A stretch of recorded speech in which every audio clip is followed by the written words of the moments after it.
Okay, so I've prepared some slides for this course. Maybe now is actually a good time to say that if anyone is interested in seeing a handout version of these slides, I've put them up on my web page. Perhaps I can put them. Is it okay if I just put the link in the chat for everyone to see? Yeah. Yep, great. So here's the link for it. So in case you want to follow the notes separately or see what it's about. This may change shortly in the future because the slides are still perhaps under construction.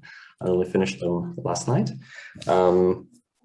Okay, so as Gonzalo said, I'll be speaking about perhaps not directly something directly related to finance, but the methods that I will present kind of extend to quite a generic sort of framework, including finance. So I'll really be focusing on the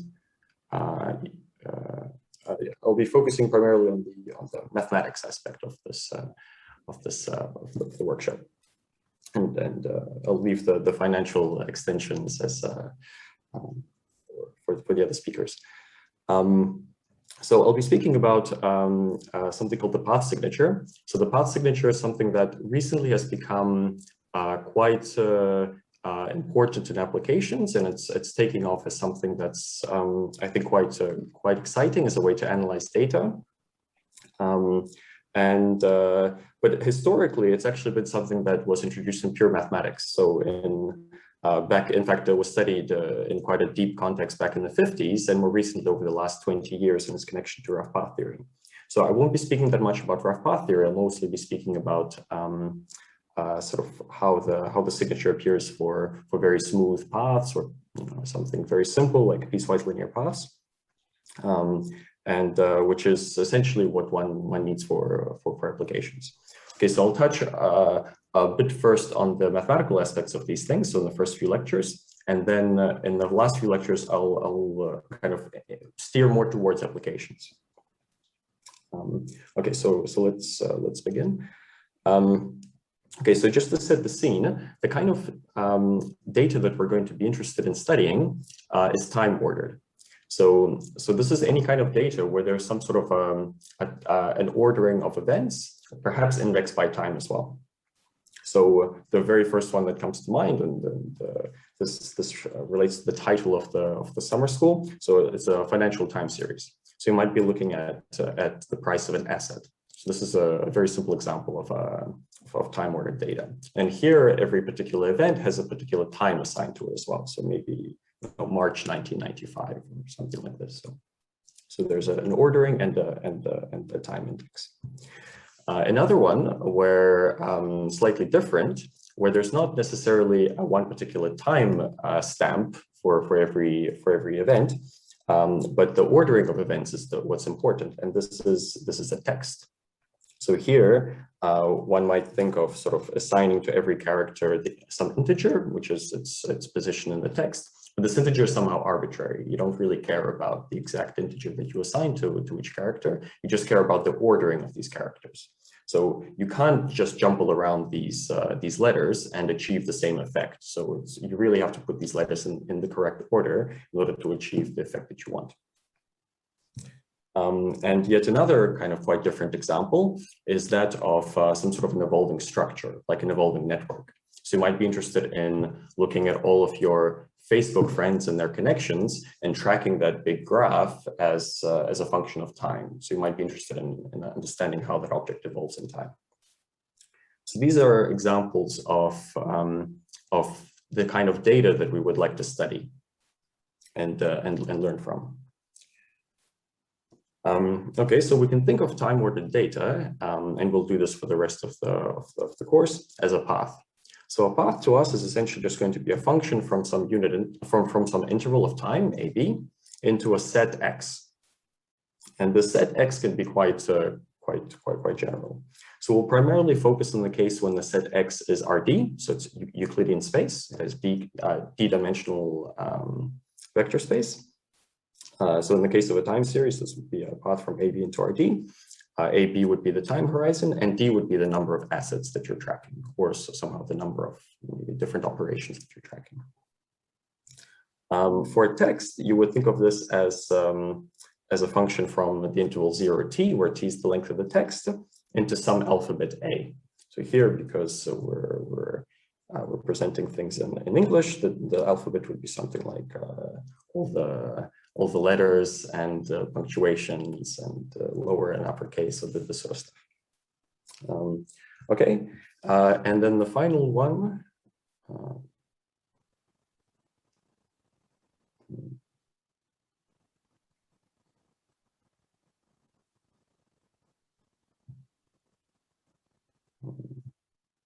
I'm not sure if you can see my screen because it's blurry for me. Yeah, it's stuck in transition, it seems. Okay, let's see. Okay, that slide is not rendering for some reason. But this was good. This was the example of the graph, the evolving network, and it was just exactly the same as it was before, except the target space is some set of graphs. So it's just a function from the interval 0 t into a set of graphs. So these paths can be quite general. They don't necessarily take values in Euclidean space, and are even restricted to compact intervals. But they might be kind of, at least mathematically, we sometimes want to think of them as being defined on the positive real line, for example. So not necessarily even over compact interval. Okay, so I'm talking about this because I want to motivate the fact that we want so to study this types of data, we would like a robust way to summarize important features of paths. So given a path, we would like to somehow extract the important information from it. So the motivation behind this is we would like to sort of learn certain functions of path space or perform some statistical analysis on it, like regression, classification, or hypothesis testing. And maybe from a more analytic perspective, we would also like to extracting these features can also help in analyzing controlled ODEs. And I will touch briefly on this controlled ODEs aspect soon. Okay, so as a motivational example of the kind of problem that we would like to address, let's fix something concrete. So consider that we're given two probability measures, P and Q, on the space of continuous curves from the unit interval AB into RD. So these two probability measures give us stochastic processes, or laws for stochastic processes. So then suppose that somebody then gives you a bunch of samples from each one of these probability measures. So samples xn, x1 to xn, and y1 to yn. And each one of these samples is itself a path. So it's not a sort of a real number, it's actually a path. So it's a kind of, in some sense, an infinite dimensional object. So given these samples, what you would like to do is you would like to test the hypothesis that P and Q are the same probability measure, or that they're not the same probability measure. This is a classical hypothesis. It's called the two-sample hypothesis test. Okay, so this is kind of a problem that we would like to address by extracting important features from paths. And so I'll see how time progresses, but the current plan is to so the current plan is that in lecture 4, so at the end, if you stick around to the end, I'll give a demonstration of how to do this by combining the signature that appeared in the title with kernel learning methods. So I see there's a question in the chat. There's a question: what is the meaning of robust? Right. So so robust here, I mean. Yeah, so I use the term robust in a loose way. It doesn't have a mathematical meaning at this point. I mean descriptive, so that it's able to, you don't need necessarily a huge number of samples in order to perform such a statistical test, as I've described. And very often also by robust, I mean continuous in some appropriate sense. So that if you perturb a path, these features don't explode. They remain stable under small perturbations of the paths. So this is what I mean by robust. Actually, in the course, I won't be touching that much more on this, this robust, or I won't justify why the features that I'm going to introduce are robust in a sense, but I'll describe more why they're descriptive. There's another question whether you'll be making a connection to concrete machine learning examples. So I'll be, yes, I'll be making a connection to these kernel methods later on in the final one, maybe 2 lectures. But the first 2 lectures will be mostly about the mathematics behind these features that I'm going to introduce. Okay. So some subtleties to consider with this type of data and then with this type of problem. So in practice, we of course never see an entire path. So a path is a continuous object that's defined on the continuum, but in practice, we only ever observe finitely many points, say capital N number of these time points. Sometimes these paths are only defined at those time points as well. So these time points, in fact, they might change from sample to sample. You might, so for example, if you're interested in patients filling out a questionnaire and you use this to kind of create you track their changes in their responses to questionnaires over time, maybe different patients fill out the questionnaires at different times. You might not be able to enforce that they all fill them out at the same time. So from sample to sample, these observed points might change. Sometimes also the order of these observations is all that matters, and not actually the time parameterizations, not the exact timestamp that you give to every observation. And so this was the example, for example, this was the case, for example, in the case of text. And then the final one is that paths may evolve in sort of infinite dimensional spaces. At least theoretically, you might want to be able to consider a path in an infinite dimensional space, or a situation where the dimension shouldn't matter in some sense. Or they could evolve in nonlinear spaces. So this was the example of an evolving network. Okay, and so the goal of this mini course is to introduce a special feature called the signature of a path, which can help to address these issues. Okay, so I want to present the general idea behind how these features are used and what their role is. So this is the general pipeline if you were hoping to at some point to apply this so-called signature method in machine learning. So the idea is that you start off with data, then you transform this data into a path. So very often this data already comes in the form of a path, but it doesn't necessarily have to do so. So you turn it into a path. Then this middle step is a kind of this feature extraction step. So the signature provides a set of features for the path. And then once you have your set of features, then you essentially kind of feed this into your favorite learning algorithms. So, so I'll be describing each one of these steps in the different lectures. So in the first 2, maybe a bit of the third lecture, I'll be focusing on this path to signature step and understanding the mathematics behind that.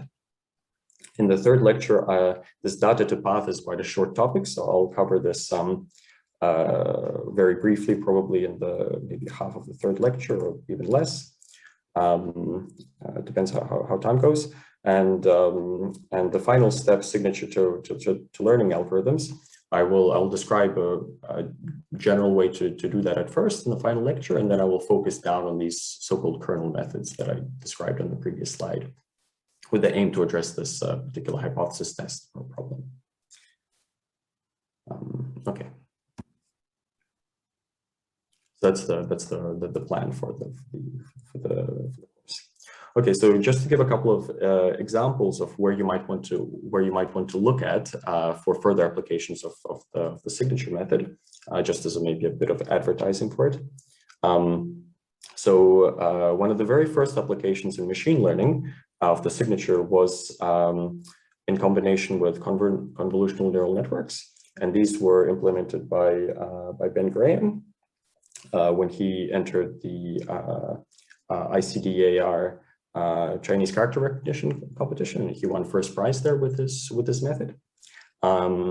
More recently, but also still in the competition, this was done by James Morrill and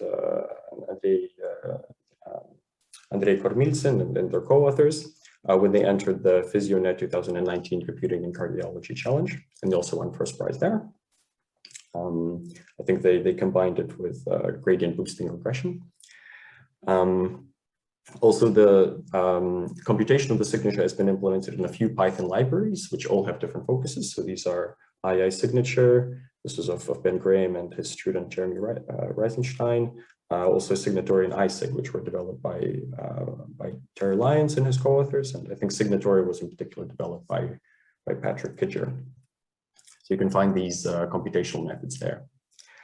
And then it's been applied to a couple of different frameworks and in several papers. So like gesture recognition, financial data analysis, it's been combined with neural networks quite nicely, which maybe we'll see later in the summer school. Also topological data analysis. And so I mentioned this course is based actually partly on some lecture notes that I wrote together with Andrei Kormiltsin back in 2016. This was the kind of primer, so it's the same title as the mini course. Although I'm including in this course a little bit more detail in certain aspects. Okay. So before introducing the signature, I would like to recap how one sort of a very important set of features for vectors. So before jumping into paths, which are relatively complicated, I just want to look for a moment at vectors. So to do this, let's return to the two-sample hypothesis test. So how does one test whether a probability measure, whether the two probability measures P and Q are equal or not? And suppose for the moment that these probability measures are just probability measures on Euclidean space RD. So how might one do this? So, so to do this, let's define monomials or polynomials. I think I started off with monomials, but then changed it to polynomials. So this should really be the definition, the title of the definition should be polynomials as well. So for a vector in RD, x1 to xt, and a multi-index I, so these multi-indexes will appear later on quite a bit. Where so each one of the elements of this multi-index is a number between 1 and d, and we're going to define this monomial or polynomial as just the product of the corresponding entries of x according to this multi-index. So x to the I is just shorthand for this big product here. So xi1 up until xik. So this whole collection, so as I vary all the multi-indexes, this collection are called the polynomials of x. Okay, so the top bit is just a reminder of what we're trying to do. So let's recall quite a classical theorem right now in probability theory or measure theory, which states that if provided that we satisfy certain integrability conditions, such as Kalman's conditions, or in the very most simplest case of these probability measures of compact support, then essentially these probability measures are determined by their moments. So if I take the expectation of each one of these polynomials, so I sample x according to my probability measure, and I look at the expectation of this polynomial, if this coincides when I replace p by q, then this is equivalent to p being equal to q. Okay. So of course, this way is the obvious. So going from right to left is the obvious direction, and going left to right is this is the so-called Stone-Weierstrass theorem, or rather, maybe it uses Stone-Weierstrass theorem that tells you that polynomials are dense inside the continuous functions on compact sets, and that quite quickly implies that these the two probability measures have to equal if the thing on the left holds. Okay. So then with this theorem at hand, the strategy for solving this hypothesis test will be the following. So we are going to try to estimate these expectations of polynomials from samples of these probability measures. And then, so once we have an estimate for these polynomials, for each one of these multi-indexes I, we're going to calculate this this difference here. So we're going to see how far apart they are from actually matching. And we do this for sufficiently many I. Ideally, you would do this for all I, but of course that's computationally impractical. So you just do it for sufficiently many.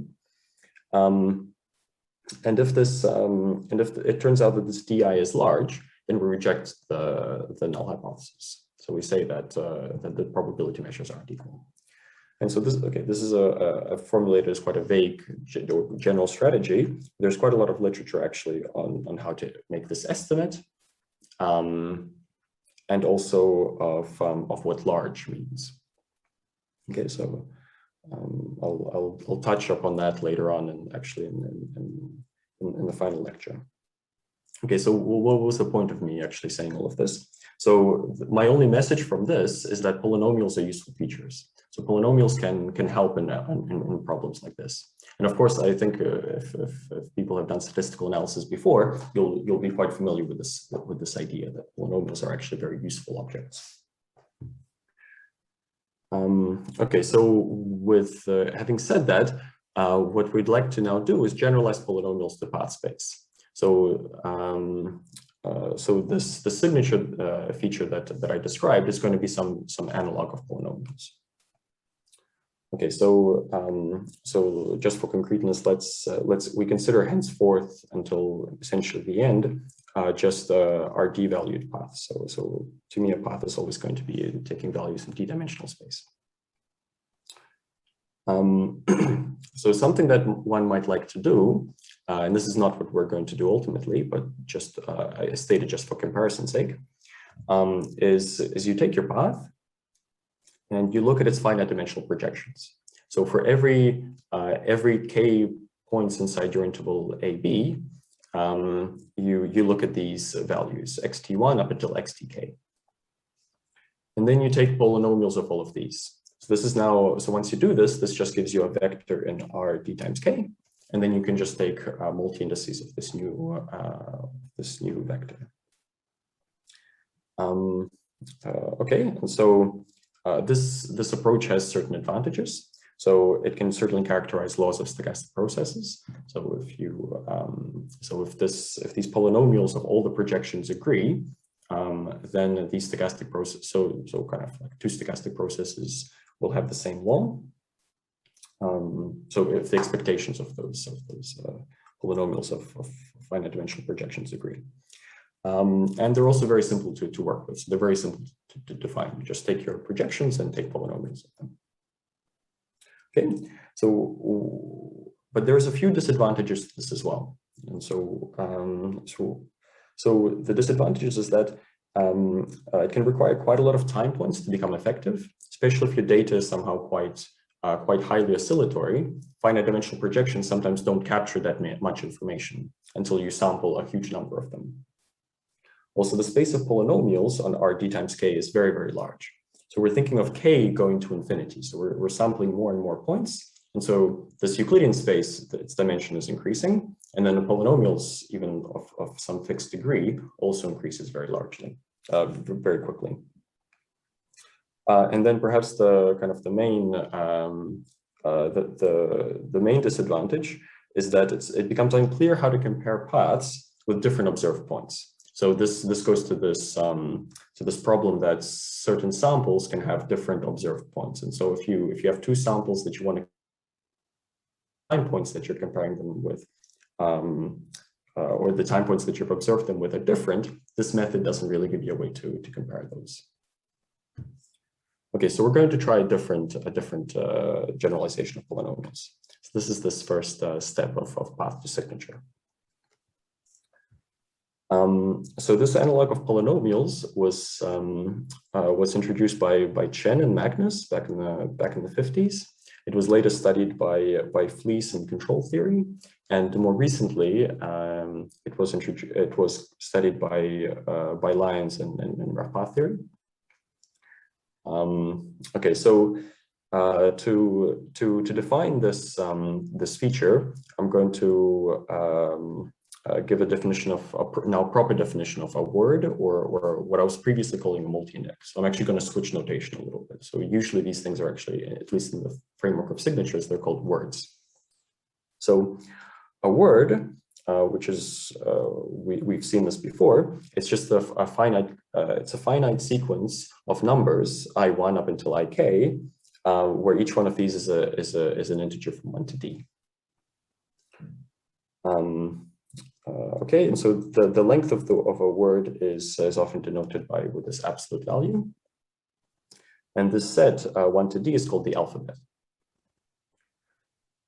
And we're going to denote by W the set of all words of arbitrary length.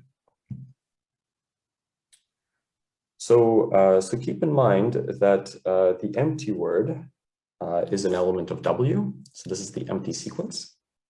So it contains no elements. So this is a very helpful convention. So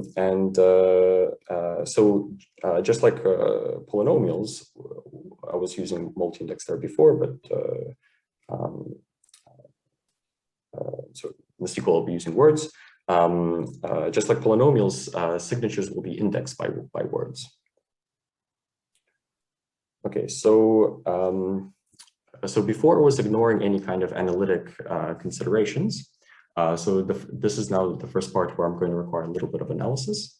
So we're not going to be able to define these signature features for arbitrary continuous paths. We're going to have to impose a bit of regularity on these paths. So the regularity that I'm going to impose is that these paths are going to be of bounded variation. So we're going to restrict our consideration to bounded variation paths. So bounded variation, also called rectifiable or finite length. So if I'm not going to define what bounded variation means here, but if the term bounded variation is unfamiliar, essentially for the rest of the talk, just substitute bounded variation with piecewise smooth. So you can just really replace piecewise smooth in here, and you'll essentially not lose that much. So I hope everyone knows what piecewise smooth means. So there's a finite collection of subintervals over which you're smooth.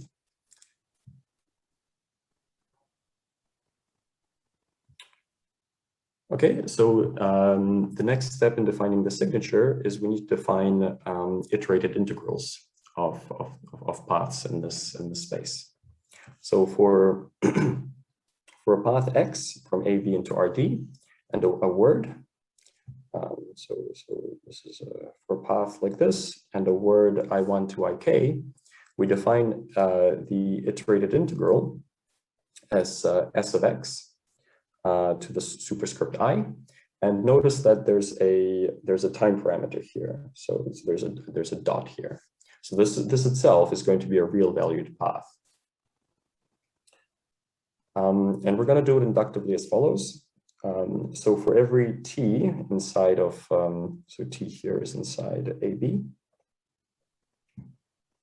we're going to define it as the integral from a to t of the previous iterated integral, when you essentially just take the first k-1 letters of this word, and then you integrate this previous path against the final letter ik. So you look at the ith kth component of x and you integrate it against this this real valued path. So this I'll point out now that this dxk, this notation is nothing but so this is just equal to x dot ik s ds. So it's a Riemann-Stieltjes integral. which can be rewritten as just a classical Riemann integral if you substitute in the derivative of x. And so we'll recall now here that bounded variation paths are almost everywhere differentiable. Continuous bounded variation paths are almost everywhere differentiable. So this whole integral makes sense as a Riemann-Stieltjes integral. Yeah, so I've just highlighted this point down. Okay. And the base case, because it's an inductive definition, we need to say what the base case is. The base case is when k is equal to 0. In this case, this is the empty word. And we define the empty word as just being always constantly 1, like that. So for all t, this is just the number 1. Okay. So if there's any questions about this definition now or later in the future, feel free to come back and ask. So it's important that that this definition is quite clear. I'm going to give some examples on the next slide.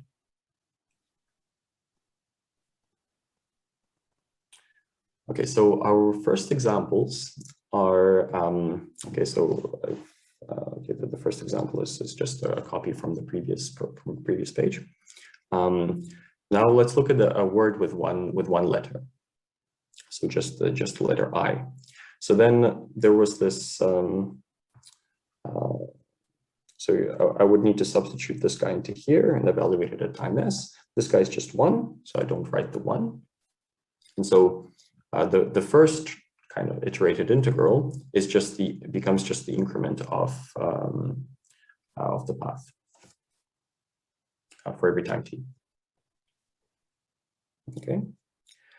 Then the second one takes is a little bit more complicated. So now I can't write this anymore as some sort of combination of integral of some sort of increment of the path. I can't simplify this integral any further. So I would look at I would integrate first so I would look at the integral from a to t, and the integrating parameter for a to t is s. So I always write the integrands in kind of the reverse order to the integrals. So the s is the one that's, so this is s is equal to 0 to s is equal to t. This is u is equal to a to u is equal to s. And then inside of that, we integrate with respect to this u. So this is also equal to integral from a to t of, so if I use the previous definition, this is going to be xis minus xiu x dot I of s ds. So this is another way of writing it. Okay, so this is the second iterated integral. And then we can continue as such. So in the third iterated integral, it becomes convenient to index these by integers. So, so there's going to be 3 integrands, t1, t2, t3, and we integrate from 0 to t2, from a to t2, a to t3, and a to t. So you'll notice basically that this whole big integral is like an integral over the following kind of simplex, if you like. So it's an integral over, so t1 is the smallest, then t2, and t3, and then this goes up until t. So we could have also rewritten it as one big integral over simplex. So the simplex being all the points that respect this order. Okay, and so generally we see that there's another way to represent the signature, these iterated integrals, which are which is no longer has an inductive definition, just has a straightforward formula. Although I think the straightforward formula hides some of the recursive structure. So we can write it as this kind of, it's just a straightforward generalization of this pattern we just saw. Okay. So there's a direct way to write these iterated integrals for an arbitrary word I. Okay, and so finally we come now to the definition of the signature. So the signature, we're going to write it as S of x AB. So AB denotes the time interval. And so for a bounded variation path, this is going to be the collection of real numbers which are indexed by words or multi-indices. So we just basically clamp, collect all of these iterated integrals together into one big vector. So one big kind of infinite dimensional vector. And so there's no particular ordering to the way that we write the integer, that how we write the signature, but you can sort of write it maybe putting the lexicographical order on words. So in this case, you get something like this, this expression on the right. But really, you should think of the signature as a function from words into the real numbers. Okay, so this is the definition of the signature.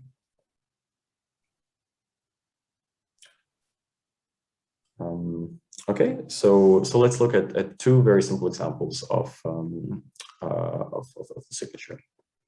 So because I am because this is a course, I can leave some things as exercises for the listeners.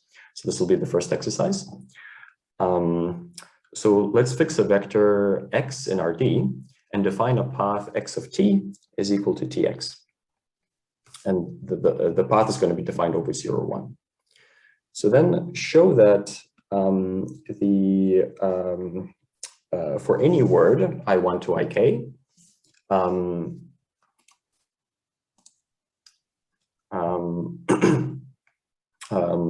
show that this iterated integral associated with this word is just the polynomials of x associated with this word with a certain weighting, so with a certain prefactor, which is k factor 1 over k factorial. And so to do this, just try to use induction as a hint. So I see that there's also another question in the chat. Is there an order on the words applied to the iterated integrals? No. So when defining these iterated integrals, there's no ordering on the words. So it's just for every single word, I give you an iterated integral. And the way that you define the iterated integral is you look at the word which is one letter shorter and integrate that iterated integral against the final part of against the kind of ikth component of the path. So so in the definition of these integrals, so here, for example, there's no ordering on the words themselves. There's an ordering on the letters which appear inside every word. Yes, you can go from 3 to 1, etc., etc. So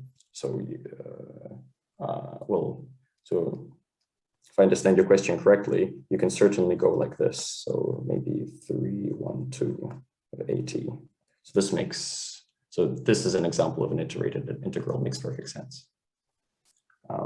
Yeah. And here I wrote down the iterated integrals by putting some arbitrary order on the words, but this is ad hoc. Okay.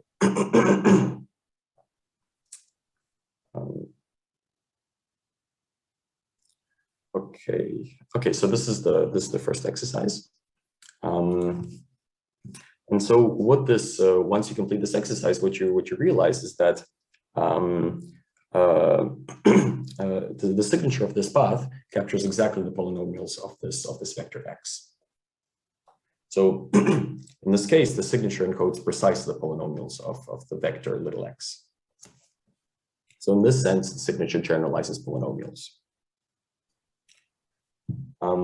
Okay, as another exercise, consider a one-dimensional path now. So let's look at a 1D path. So then show that no matter what the path is, the signature, so we only have essentially one letter now, which is the number 1. So it's a one-element alphabet.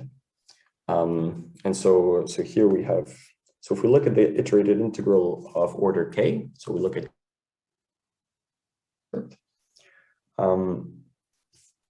So show that this kth iterated integral is just the increment of your path, so xb minus xa, to the power k, divided by k factorial.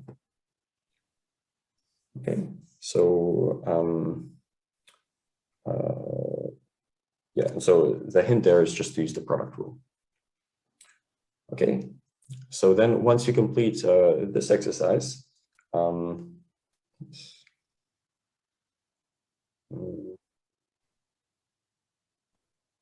okay, sorry, I think my slides are not rendering again. Okay, maybe I'll write this here in words. So S of x AB captures only the increment of x. So for 1D paths, the signature. So recall, I didn't emphasize this before, but let me just jump back 1 or 2 slides. So the signature, we defined iterated integrals for all t inside AB. But the signature for a path over AB only looks at the endpoints AB. So I should have actually emphasized this right at the start. So, so there's no time parameter anymore in this in the definition of the signature. Okay. So, so here, because there's no more time parameter anymore, this sort of from this exercise, we see that for 1D paths, we really only capture the path, which is in some sense actually not that much information. So we lose all the internal structure. So if a path goes outwards, kind of oscillates, and then comes back to the origin, we don't see any of those oscillations. Okay, so we'll see later on how to maybe adjust this for 1D paths in order to actually give quite a descriptive feature still. But at this stage, it looks like it's not a very descriptive feature for one-dimensional paths at least. Okay, so these are the first 2 examples of iterated integrals or signatures that one should become familiar with. Oh, okay, so now it renders. Okay. Okay, so a few remarks about this definition before we jump into the properties of the signature. So this SXAB signature is a collection of real numbers. This is quite a large dimensional reduction. So we've transformed our path, which is some continuous object, so it's defined over the continuum, into a sequence of numbers. So this is quite a nice, perhaps quite a nice description of the path to work with. You can actually think about this a little bit as if you have a path on say if you have a function on some compact like a circle or something like this, you might want to describe this function using its Fourier series. So think of this as being a little bit analogous to that. So you're finding some very nice set of basis functions in order to expand the function that you care about into. So it's a little bit analogous to expanding a function to its Fourier series. Moreover, there's a natural grading on these terms of the signature. So the signature can also be written as a sequence now of vectors. In each one of these, or a sub collection of real numbers. In each one of these sub collections, so for an integer k, this notation s of x to the bracket k in the superscript is just all the signature terms where the length of the word is equal to k. So there's a natural grading on these guys, and so it makes sense to kind of perhaps look at the first few levels or first few grades of the signature, because you might believe that they provide quite a descriptive feature of your paths, and maybe the higher grades are less important. So another important feature is that this time interval AB was actually arbitrary. So because we've transformed our path into a collection of numbers, it makes sense to do this for any path over any interval. So it makes perfect sense to compare the signatures of x and y, even if x and y are defined over different time intervals. So if x is defined over the time interval AB, while y is defined over the time interval xy. So it makes absolutely perfect sense to compare the signatures of these two paths, even if it doesn't make a priori sense to compare the paths themselves. So this is a big difference between this picture with the finite dimensional projections of the polynomials that we saw earlier.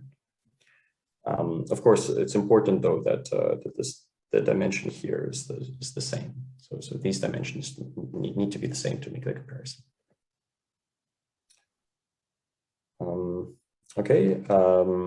Another remark is that I've given this definition for paths that have a certain regularity. So there's bounded variation paths or piecewise smooth paths, if you wanted to think about it that way. However, there exist extensions of this of the definition of the signature, and in fact, all the properties that I'm going to cover in the sequel, first of all, to discontinuous processes. So you don't need continuity as an assumption. So this can be quite important, in particular if your processes have jumps. And also to certain classes of rough processes. So they don't necessarily need to be piecewise smooth or bounded variation. They can be quite irregular objects. So the kind of the correct notion of regularity here is encapsulated by this notion of a rough path. So typical examples that of a rough path that one might think about is semi-martingales. This can be important from a financial aspect, or maybe in physics. Also Gaussian processes, kind of a class of Gaussian processes can be interpreted as rough paths, and also jump diffusions and Markov processes. There's quite a rich class of processes. Okay, so having said that, I'm not going to discuss these extensions to discontinuous processes or to rough paths. So I'm going to really stick with this continuous, piecewise smooth, or more generally bounded variation processes. Okay, so then for the rest of this lecture, and maybe probably the next one later today, I'll be looking at the properties of this map from path to signature, sort of from a mathematical point of view. Okay, so the first property that I want to cover is the connection with controlled differential equations, so solutions to ODEs. So this is perhaps the simplest place to see how the signature naturally arises in practice, or at least in analysis. So let's consider a path X as before, and now we're going to consider a new object. This new object is going to be a collection of vector fields, V1 up until Vd, and these are going to be vector fields on a different space Rn. So these are going to be maps from Rn into Rn. So each one of these Vi is a map from Rn into Rn, and I'm going to suppose that they're linear. Okay. So let's now suppose that we're given a path Y, which takes values in Rn, and that it solves the following controlled ordinary differential equation, the linear controlled ODE. I'm going to write the linear ODE in integral form. So I'm going to write it like this. So the way to write it in differential form would be as follows: equal to v of y t dxt.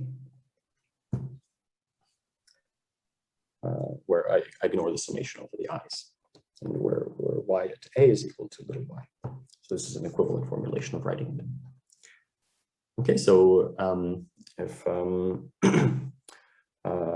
you think back to kind of analysis courses or differential equation courses, we know that there exists a unique solution to this equation. So this is this Picard-Lindelof theorem.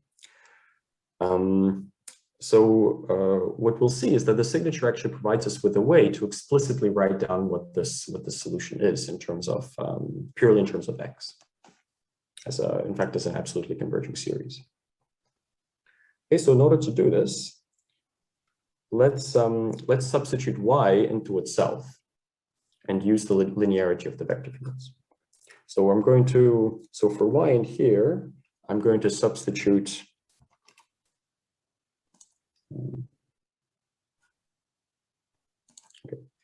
so y in here, I'm going to substitute so y at s is equal to y plus integral from 0 to s vj yu dx iu. So vj, I should say, where the sum over j is implicit. Okay, and then so if I do this, I arrive at this expression here.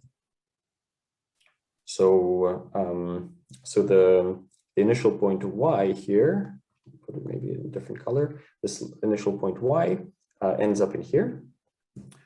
This term dxi is the one over here, and because the initial point is independent of the rest of the process yt, I can pull it out outside the integral.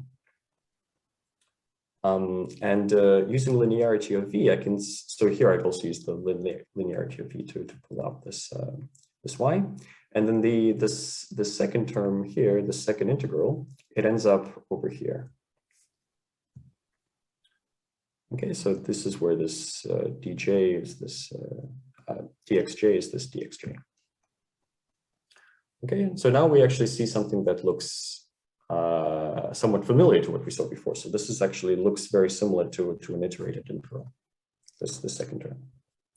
Okay, so let's explicitly do one more step here. So if we repeat exactly the same procedure, so now into here, we substitute yu is equal to y plus integral a to u of vk y v sort of dot dot dot. We see that that we end up with this sort of the second term here feeds into turns into this big iterated integral on the right, and on the so the first term here stays exactly the same. This is exactly the same as this, and then the second so this y now becomes this term here, which I again pull out of the integral because it's independent of t now, or dependent of u and s rather. And so now here we see that we really get the second iterated integral of x happening.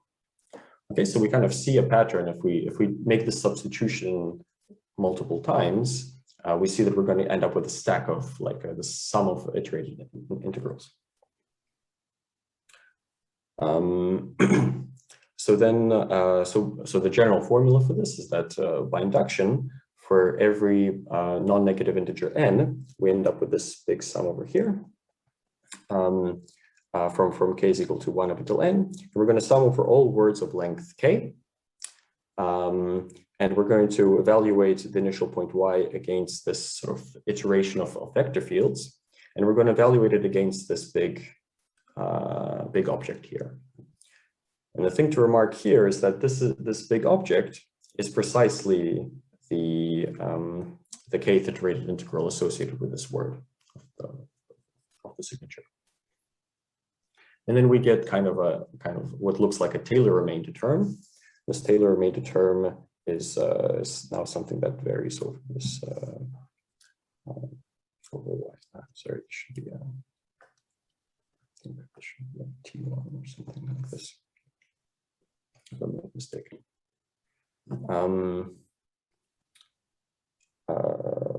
Okay, so.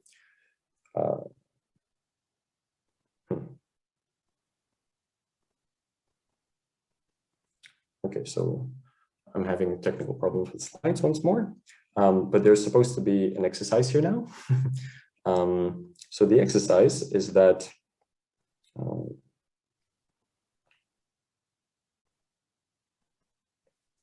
show that this whole big thing, show that this remainder term, let's call it star, show that there exists C, strictly bigger than 0, such that for all n greater or equal to 0, this asterisk term, an absolute value, is less than or equal to C to the n divided by n factorial. In fact, I'm going to put up this one here.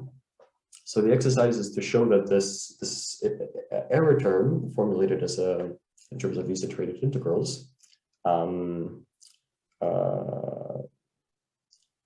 it sort of has a very nice decay. So it decays as factorially. And let me actually try to maybe save this. And then maybe okay, still doesn't render.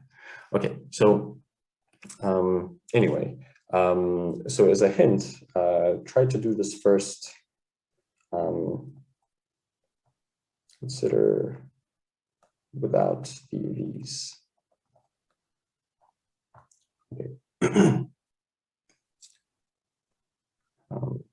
So this kind of shows that these higher order iterated integrals decay quite quickly.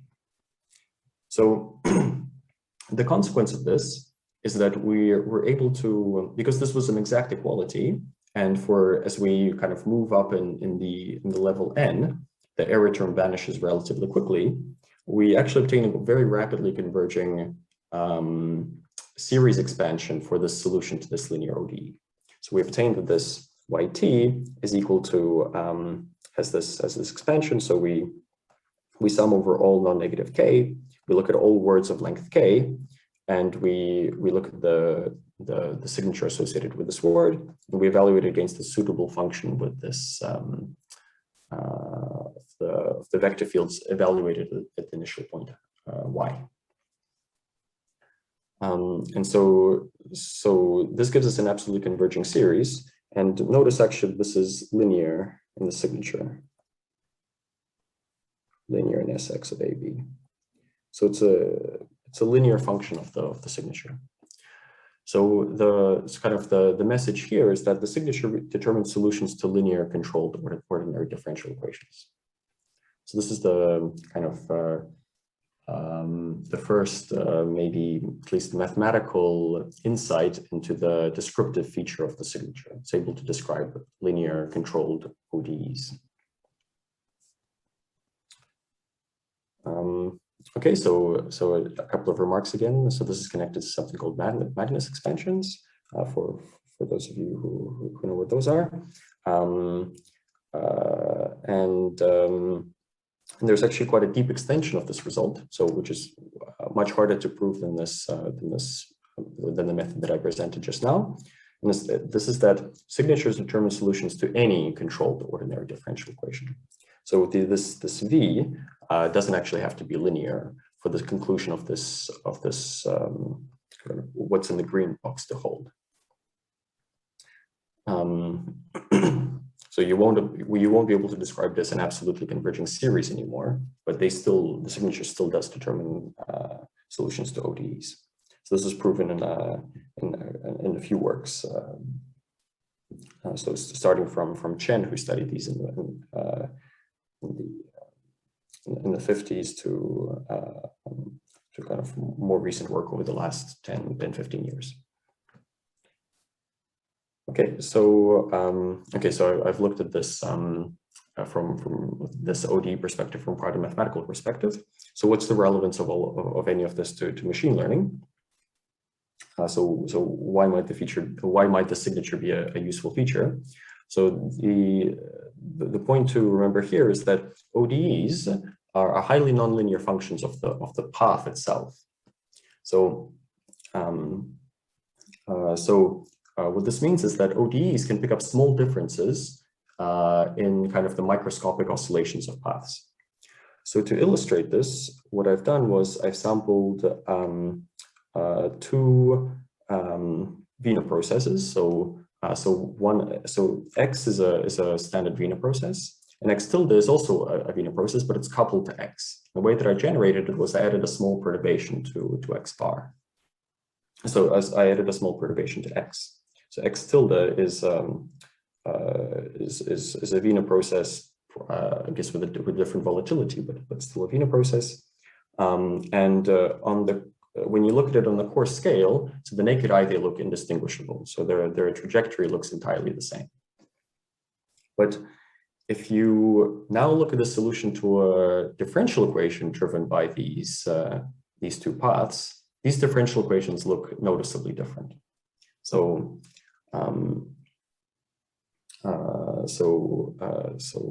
the vector fields V were some nonlinear vector fields.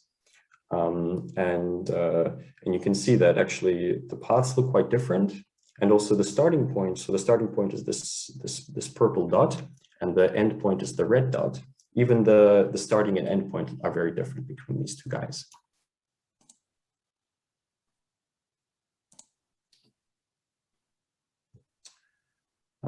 Okay, so yeah, this shows that ODEs can be quite a descriptive. So by kind of feeding your signal into an ODE and looking at the solutions to these ODEs, you can sometimes amplify a lot of the differences that are otherwise difficult to notice using.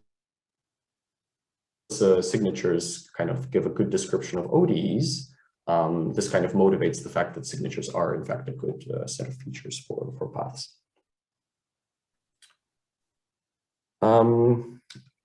Okay, so I have about half an hour left for this lecture. So what I think I'll try and cover is the geometric properties of the signature. And later today, I'll cover the more algebraic aspects. So the thing so we're going to change tack a little bit here, and we're going to study. So we'll start off with the geometric features of signatures. And okay, as I wrote it up here, I kind of say signatures are geometric. So what this means is that we've seen a little bit before already. So when we said that we can compare two paths which are defined on different intervals, what that means is that kind of the signature only cares about the image of these paths, doesn't care about their exact parameterization. So let's look at a couple of sort of examples of this. The first one is that signatures are base point invariant. So this is a very basic property. So if we look at any path x and look at a vector h in Rd, if we define a new path y simply by translating the path x by h, so at every point in time t we add h, then the two signatures are going to be the same. So here I drew another quick example of this of x and y in such a relation. So these two paths they geometrically look the same. It's just that they're shifted in space. Okay, and the proof of this is just simply that the signature only cares about the derivative of the path x. Doesn't actually care about its starting point. So this is a very simple thing to see. So even though it doesn't care about the base point, it does care about your orientation in space. So keep in mind that if I change the orientation, if I rotate everything by 90 degrees, the signature will change according to quite an explicit rule. Okay, but if I just change the base point, it doesn't change. Okay.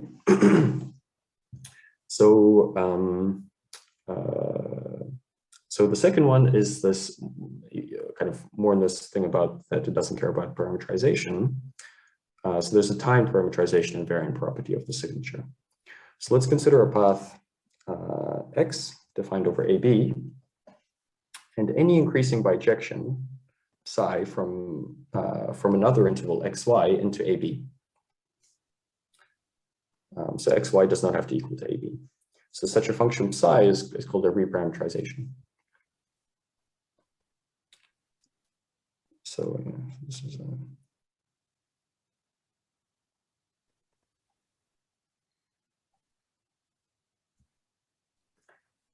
okay. Then we define a new path y by saying that y at time t, so this new path is going to be indexed over the interval xy. And it's defined by, so at the point T is defined by sort of mapping T into the interval AB using this function psi, and then evaluating X at this new time point. And so if we do this, then the content of this proposition is that the signature also doesn't change at all. Okay, so what this means is that signatures are really, so kind of Sx of AB is a function of unparameterized paths.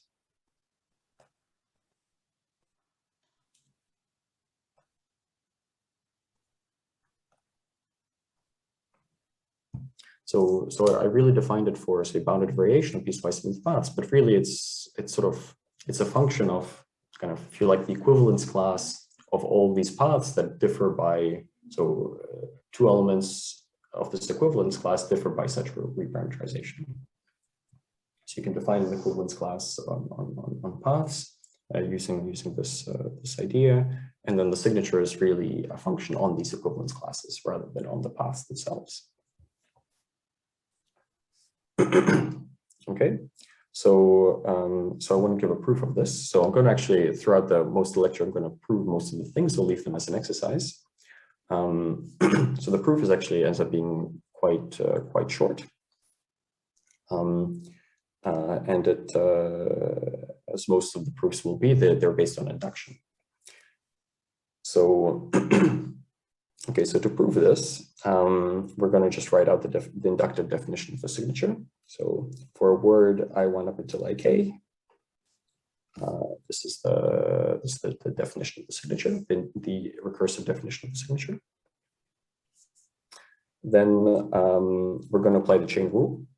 So I'm going to write out what y is. So I've defined y in a very specific way. So I'm just going to substitute.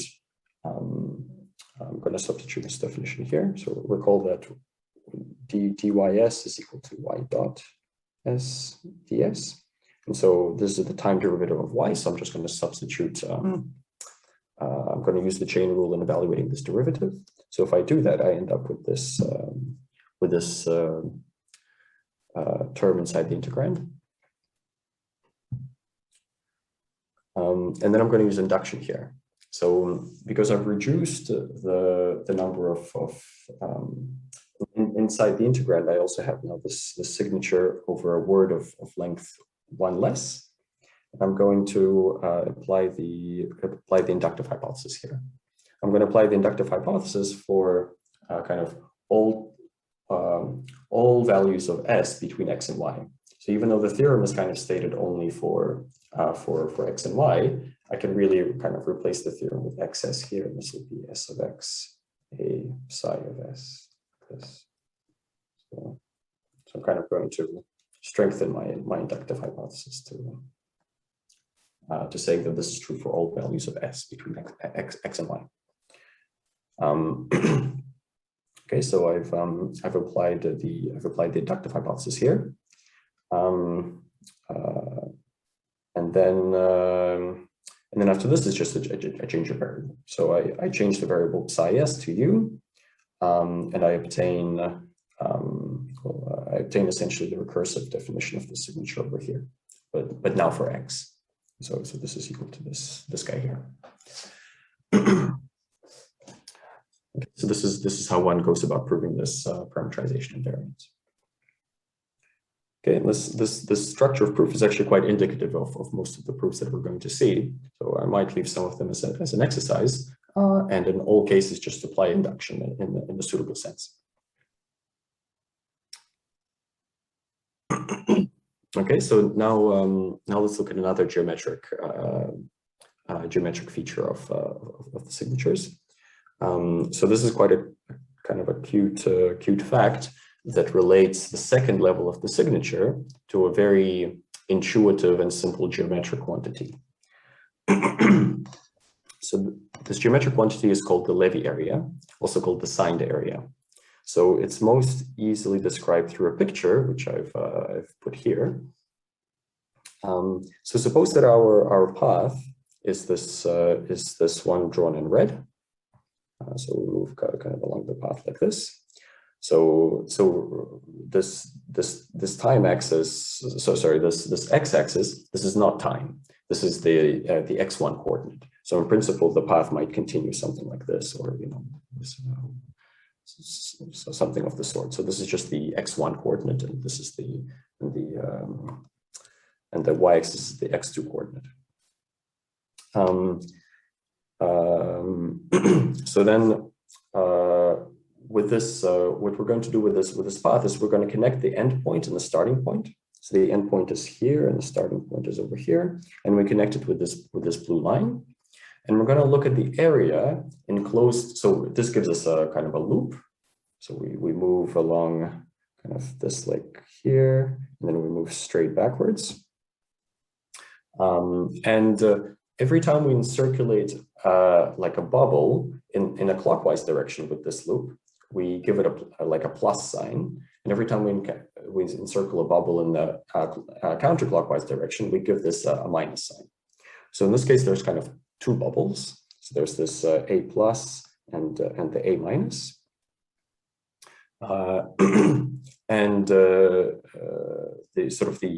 The magnitude of the plus and the minus that we give is the area of this bubble. So the area of this which the loop encloses. And so then the signed area is just the difference between these two guys.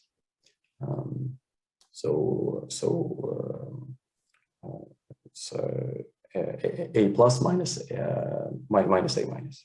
So for this particular curve, because clearly the area with the plus is bigger, A plus minus A minus is going to be something positive. But for a curve that looks like, so if you have a curve that maybe goes out like this, then this is A plus, because we kind of went in the clockwise direction. But then if we kind of go in the counterclockwise direction, if we continue in a counterclockwise direction in a much bigger way, like this, then this will be A minus.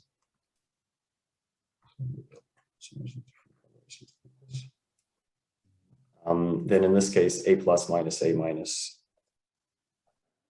will be negative. So this is the so-called sign area of a curve. I guess first introduced by Levy, so it's called after him. Okay, and this makes sense for R2, but you can also do this for RD by projecting two-dimensional subspaces. So you can define the signed area for any two pairs of coordinates in RD. Okay, so the relevant result here is this proposition. So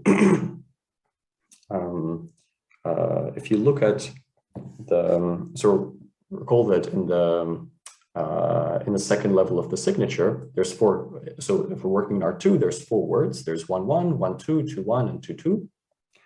And it turns out that if you take a certain correct linear combination of those words, so namely you look at the one with 1, 2 and the one with 2, 1, and you look at their difference, and this is going to be precisely equal to 2 times this Levy area.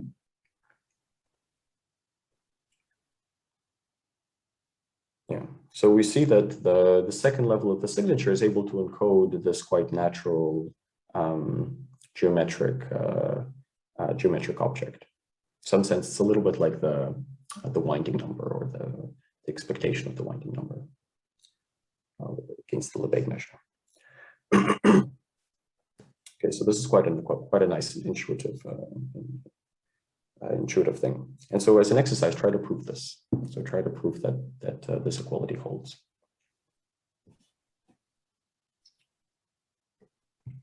Okay, so a few more words about the geometric properties of the signature. So these I'm not going to cover. I'm just going to just state them here. So one might wonder, okay, so we saw that it was parametrization invariant. The signature was parametrization invariant, and it was also base point invariant.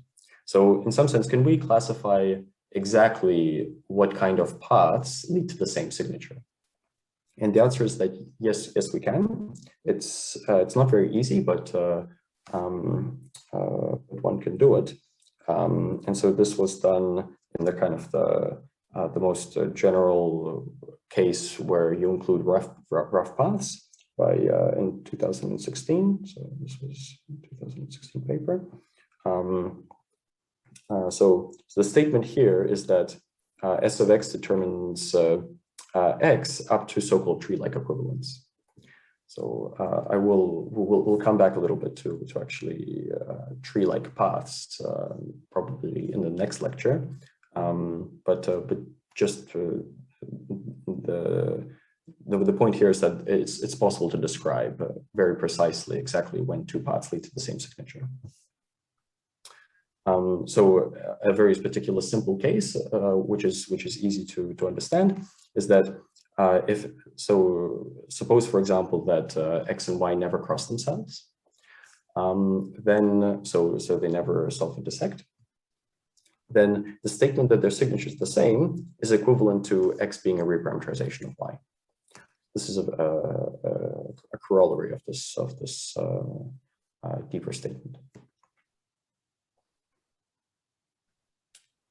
Okay.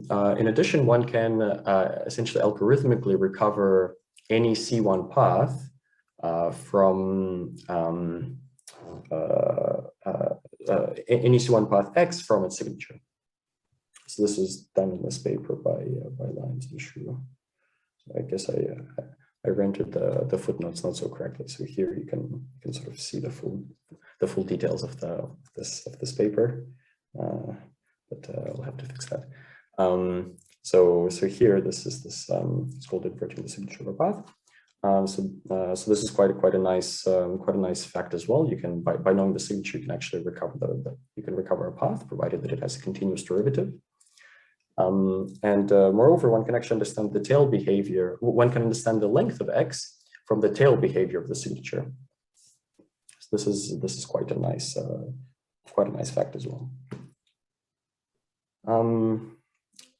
Okay, so having given these geometric properties of the signature, let me move on in the last 10 minutes onto something called the shuffle product, and I'll try to this will probably be the final thing that I cover in this lecture, and I'll continue it if I don't manage to finish it now. I'll continue it in the next lecture. But let me begin. So the shuffle product aims to really answer the question, why is the signature like a polynomial? So we saw previously the signature actually generalizes polynomials. So if you take a vector x and you look at a straight line from 0 to x, then the signature of this curve encodes precisely the polynomials of this vector x. But more generally, the answer is given by the shuffle product identity.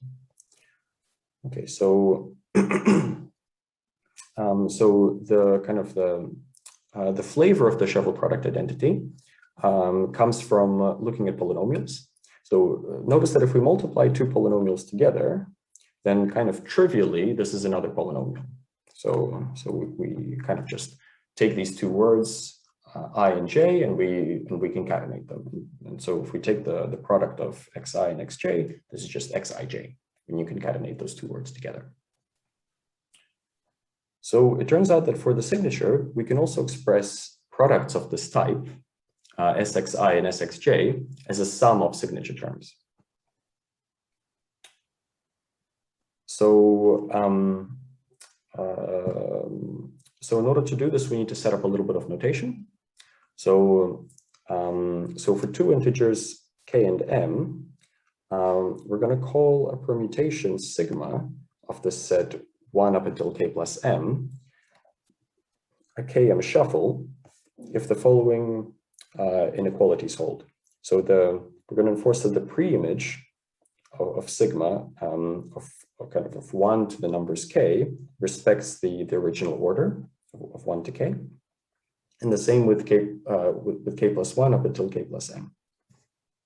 Yeah, so I'm going to actually give, I think, a much more hands-on example on the next slide. So this definition is a little bit hard to digest at first, but I just wanted to be quite precise here.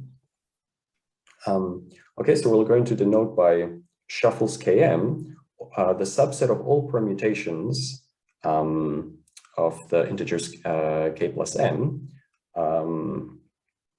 So we're going to denote all km shuffles by this shuffles km.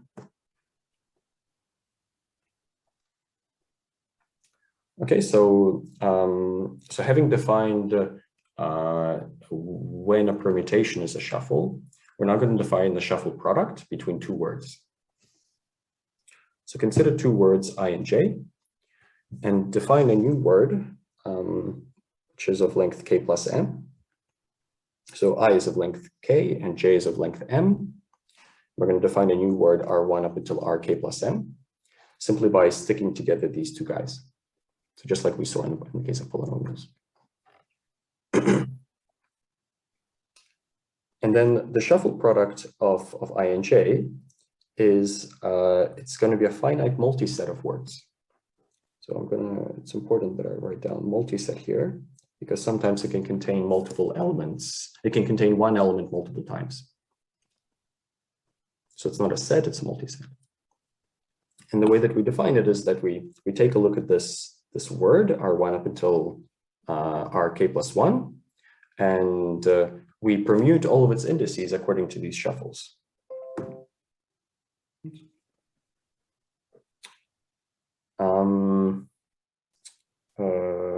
Right, okay, so this is quite, perhaps at first, a little bit of a difficult definition to digest.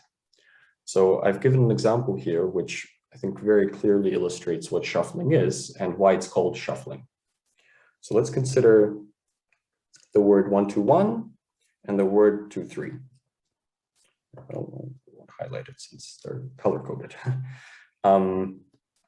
So the shuffle product between these two words is all the ways of basically kind of intertwining these two words, which preserves their respective orders. So I need to preserve the order of the word 2, 3 and of the word 1, 2, 1. But apart from that, I can kind of put these words in any order I like, or put the letters of these words in any way I like. Okay, so the first way is I just concatenate them. The second way is that I move 2, 3 over to here, and that's what this gives me. This 2 from the blue 2, 3 over to here. So this gives me another shuffle. Then I keep moving two along. So this is the way that I generate these guys. And then I kind of repeat. So now I put I move all of 2, 3 at before the final letter of the first word. This gives me this this new word here. And then I keep shuffling 2 along. So I keep shuffling 2 along like this. Then I move 2, 3 again like this along. And I shuffle 2, and finally I just interchange their order. So 2, 3 I put at the beginning, and 1, 2, 1 I put at the end. So this is the collection of all the shuffles between 1, 2, 1 and 2, 3. And you can sort of clearly see why this is now called a shuffle, because I'm respecting their orders, but otherwise I'm shuffling them together. Okay, and so note that the color here is really just for illustrative purposes. The kind of the 2 2s that we see and the 2 1s, they're the same for all purposes. So the red 2 and the blue 2, they're the same objects. So in particular, this word, so these 2 words are equal. So the second and the third word in this multiset are equal, which is why this is a multiset. Otherwise, so if it was a set, I would have only had one instance.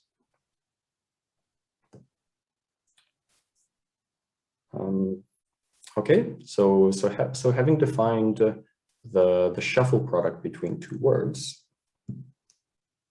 Okay. Let me write this down. I actually have a couple of minutes. So the relevant theorem here, this is a theorem called the shuffle identity.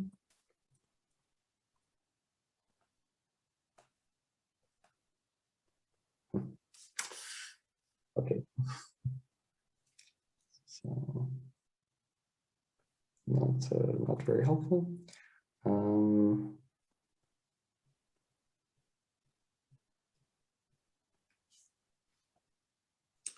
So let me try this out. The theorem